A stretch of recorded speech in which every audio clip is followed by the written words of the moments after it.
Hello बच्चों, आपका स्वागत है श्याम सर की क्लास में। बच्चों, आज हम कक्षा 12 भौतिकी भाग फर्स्ट का अध्याय 2 का अगला टॉपिक देखने वाले हैं। देखिए क्या है आपका अगला टॉपिक। बड़ा टॉपिक इंटरेस्टेड होने वाला है, इसको आप लोग ध्यानपूर्वक समझ करके अपने फेयर में अच्छे से लिखेंगे। चलें, आज जो बच्चे हैं नए हैं चैनल पे, चैनल श्याम सर की क्लास को सब्सक्राइब करें, लाइक करें, ज्यादा से ज्यादा दोस्तों के पास शेयर कर दें। आज हम लोग देखेंगे कि उस दिन जो हम लोगों ने पढ़ा था बिंदु आवेश के कारण वैद्युत विभव का फार्मूला।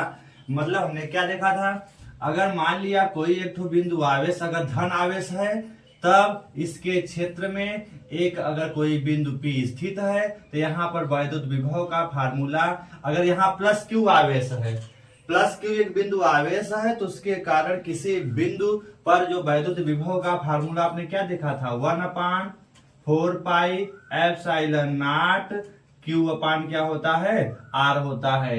ये हमने इसका पूरा डेरिवेशन किया था, इसको आप देख करके अपने नोट्स में पूरा करिए। एक चीज इसमें अभी थोड़ा सा बचा था, उसको भी आप अपने फेयर में नोट कर लेंगे। अगर मान लिया यहाँ पे प्लस क्यू आवेश के स्थान पे माइनस क्यू हो, बिंदु आवेश जो प्लस क्यू है उसके स्थान पे क्या है, माइनस क्यू हो, तब आपको किसी बिंदु P पर जो वैद्युत विभव का फार्मूला क्या होता है, सब कुछ सेम रहेगा, 1/4 पाई एप्सिलॉन नॉट, बस माइनस क्यू, यहाँ पे क्यू के स्थान पे क्या हो जाएगा, माइनस क्यू अपान क्या हो जाएगा, आर। यदि यहां से दूरी क्या है, आर है तो ठीक है। यदि ये दूरी कितनी है, आर है, तो आपका ये फार्मूला बन जाएगा 1/4 pi epsilon naught minus Q upon R. आप चाहें तो इस माइनस को आप आगे ले सकते हैं, minus 1/4 pi epsilon not q upon क्या हो जाएगा, आर हो जाएगा। तो इसको भी आप अपने फेयर में नोट कर लीजिएगा। फेयर में क्या नोट करना है, माइनस क्यू आवेश के कारण, माइनस क्यू आवेश के कारण किसी बिंदु पर वैद्युत जो विभव होगा, वैद्युत विभव कितना होगा, बस माइनस क्यू आवेश है तो V बराबर कितना हो जाएगा, माइनस 1/4 पाई एप्सिलॉन नॉट और Q अपान क्या हो जाएगा, R। मतलब प्लस के कारण प्लस और माइनस के कारण क्या मिला था आपको, माइनस मिलेगा। तो अपने फेयर में आप इसको भी नोट कर लीजिएगा। एक कल वाली जो इसके पहले हेडिंग कराई गई है, आपका बिंदु आवेश के कारण जो वैद्युत विभव का फार्मूला है, किस कारण है, बिंदु आवेश के कारण, जो भी कल कराया गया था, बिंदु आवेश के कारण जो आपका किसी बिंदु पर वैद्युत विभव, किसी बिंदु पर वैद्युत विभव का फार्मूला, वैद्युत विभव, उसमें आपको दो फार्मूले बताए गए। यदि आपका बिंदु आवेश प्लस क्यू है तो उसका फार्मूला क्या होता है, प्लस क्यू के। अगर बिंदु आवेश आपका यहाँ पे बताया गया था, यदि बिंदु आवेश प्लस क्यू है तब उसके कारण जो विभव का फार्मूला 1/4 पाई एप्सिलॉन नॉट और क्यू अपान क्या था, आर था। प्लस क्यू अगर आवेश है तो, अगर माइनस क्यू अगर आवेश बिंदु आवेश है तो आपका ये वाला फार्मूला लगेगा। इसको अपने उसी फेयर में आप नोट करिए।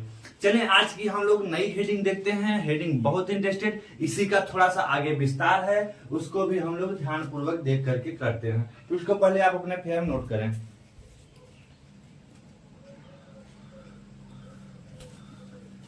चलें, आज हम लोग अपनी नई हेडिंग को देखते हैं। तो इस हेडिंग को आप समझ करके अपने फेयर में आप उतार लीजिएगा।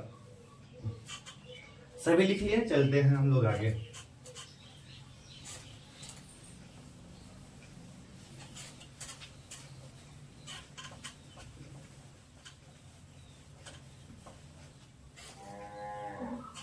विभव का मात्रक क्या होता है, विभव का मात्रक आपका वोल्ट होगा, जूल प्रति क्या होगा, कूलाम या फिर वोल्ट होगा। तो उसको भी आप नोट कर लेंगे।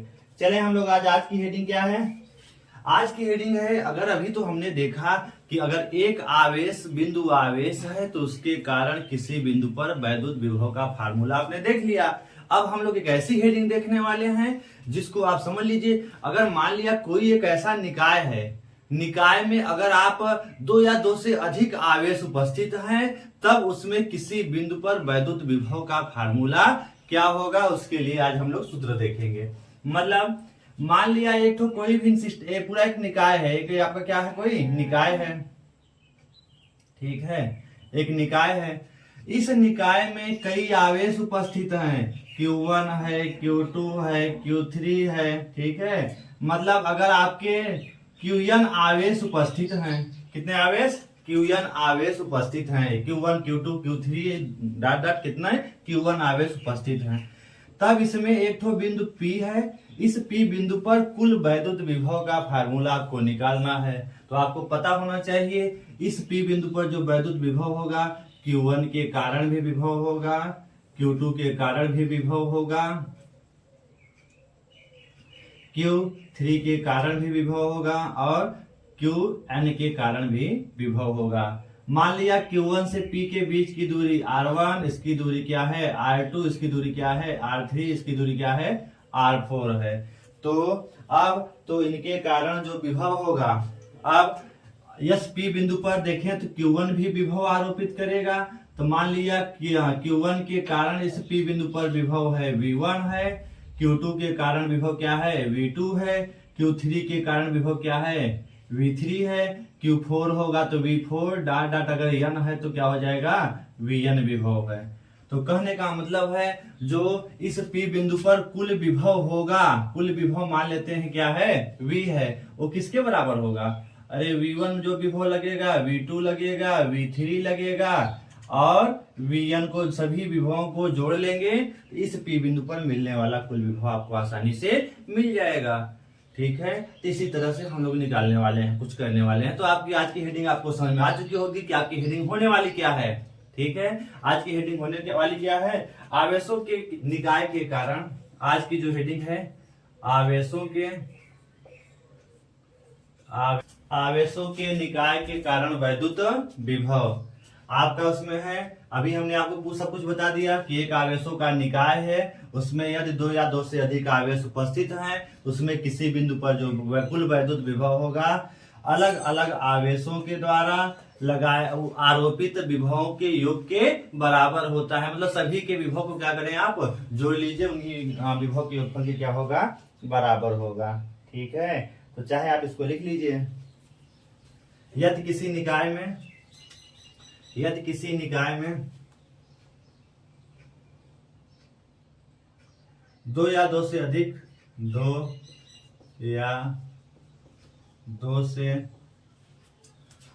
आवेश उपस्थित हैं,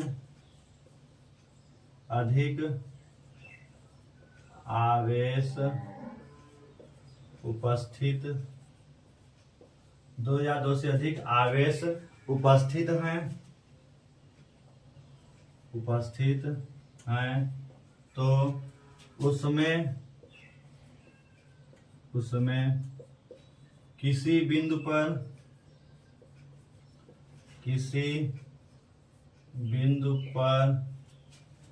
कुल वैद्युत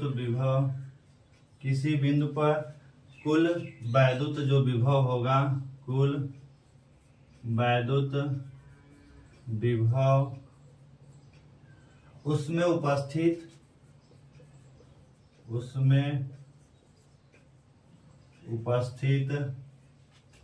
अलग अलग आवेशों के द्वारा उस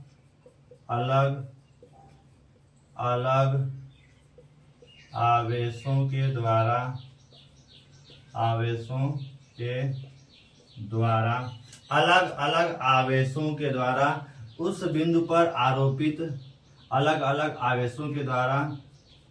उस बिंदु पर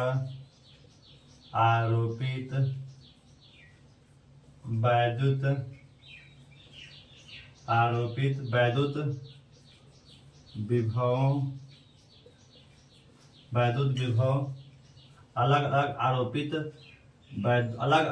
उस बिंदु पर आरोपित वैद्युत विभव के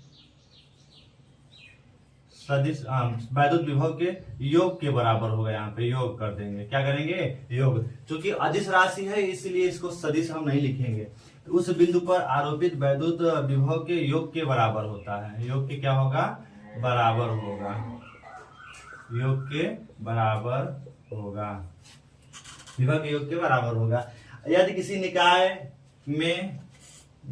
निकाय में दो या दो से अधिक आवेश उपस्थित हैं तो उसमें किसी बिंदु पर कुल वैद्युत विभव उसमें उपस्थित अलग अलग आवेशों के द्वारा उस बिंदु पर आरोपित वैद्युत विभव के योग के अलग अलग आवेशों के द्वारा उस बिंदु पर आरोपित वैद्युत विभव के योग के बराबर होगा। मतलब वैद्युत विभव के योग की क्या होगा, बराबर। मतलब सब अलग अलग कितने, अभी हमने बताया कि Q1 भी यहाँ पे विभव आरोपित करेगा, मान लिया V1 है, Q2 क्या आरोपित करेगा, V2, Q3, V3, Qn क्या करेगा, Vn। तो कुल विभव क्या हो जाएगा, V बराबर V1 plus V2 plus V3 dot dot plus Vn।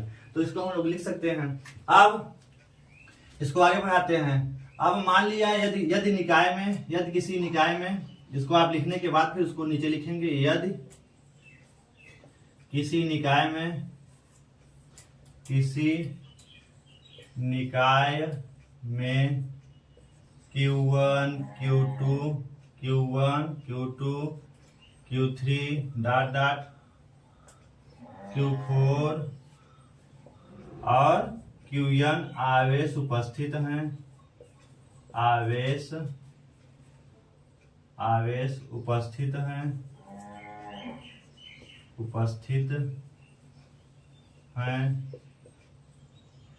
तथा उपस्थित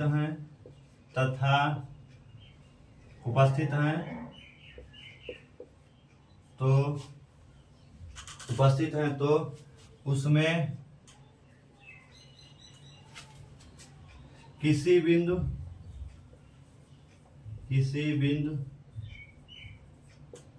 P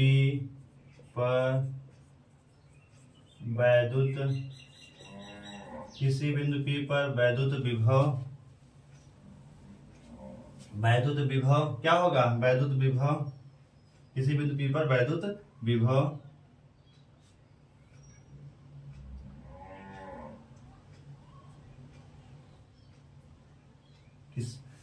यदि किसी निकाय में Q1, Q2, Q3, Q4 data Qn आवेश उपस्थित हैं तथा इनकी दूरियां है तो उसमें किसी बिंदु P पर वैद्युत विभव ज्ञात करने के लिए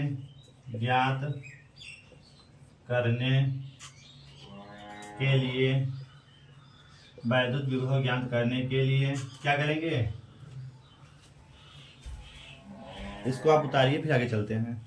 ज्ञात करने के लिए P बिंदु पर वैद्युत विभव ज्ञात करने के लिए माना Q1 से P बिंदु की दूरी Q1, Q2, Q3, Qn।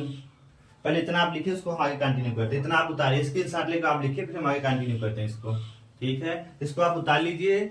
बहुत इजी है, ज्यादा टफ नहीं है। आप इसको लिख लेंगे, उसके बाद हमने मान लिया एक निकाय है, निकाय में Q1, Q2, Q3, Q4, Qn आवेश उपस्थित हैं। तो किसी बिंदु P पर वैद्युत विभव ज्ञात करने के लिए क्या करेंगे, Q1 से माना P बिंदु के Q1, Q2, Q3 dot dot Qn की P बिंदु से दूरी क्रमशः R1, R2, R3, R4 ज्ञात करके उस बिंदु पर विभव ज्ञात कर लेते हैं। ठीक है, तो इसको लिख लेते हैं। इतना आप उतार लीजिए, फिर आगे चलते हैं।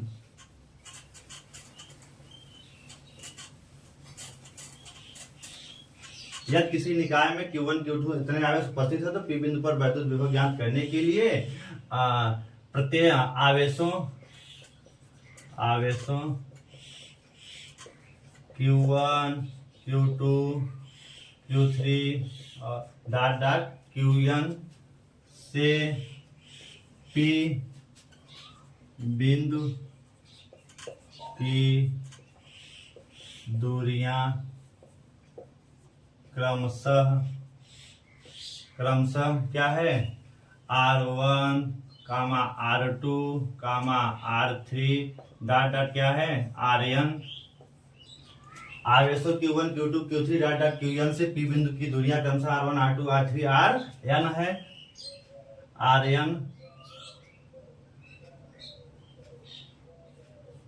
Rn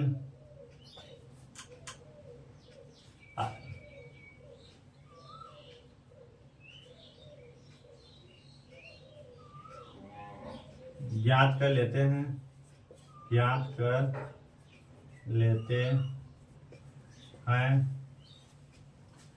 अतः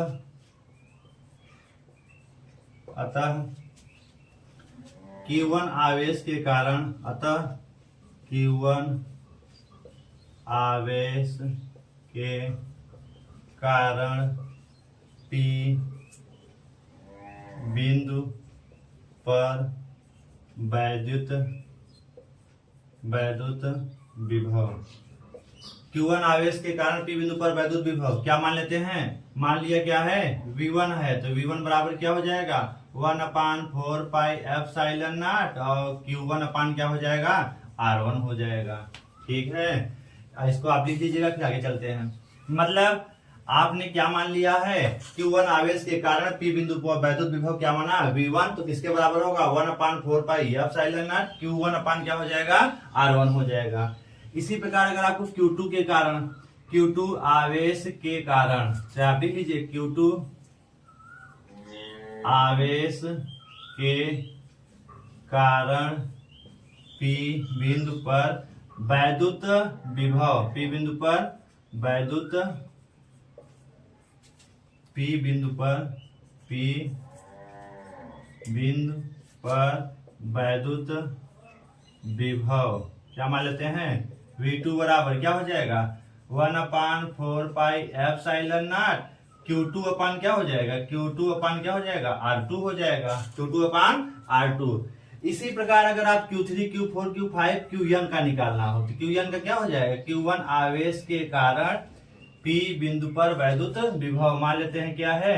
Vn है, तो क्या हो जाएगा? 1/4 पाई एप्सिलॉन नॉट, और Qn अपान क्या हो जाएगा? Rn हो जाएगा। Qn अपान क्या हो जाएगा? Rn। तो इस तरह से आप Q1, Q2, Q3, Q4, Q5, Qn का आप विभव आपने निकाल लिया। अब P बिंदु पर परिणामी वैद्युत विभव, तो इसको आप स्क्रीनशॉट लेकर लिखिए, फिर हम आगे कंटिन्यू करते हैं। P बिंदु पर परिणामी वैद्युत विभव, चलें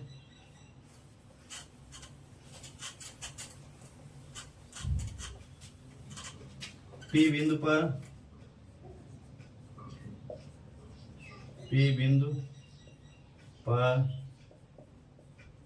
परिणामी या कुल परिणामी वैद्युत विभव किसके बराबर होगा? V मान लिया है, तो V किसके बराबर होगा? V1 plus V2 plus V3 dot dot plus क्या है? Vn के होगा। तो आप सभी की वैल्यू रख लीजिए। तो V1 का मान कितना है? 1/4 पाई एप्सिलॉन नॉट, और क्या है? Q1 अपान क्या है? R1 है, प्लस V2 का मान कितना है? 1/4 पाई एप्सिलॉन नॉट, Q2 अपान क्या हो जाएगा? R2 हो जाएगा। आप फिगर बना लेंगे इसको, आगे हम कंटिन्यू करते हैं। फिर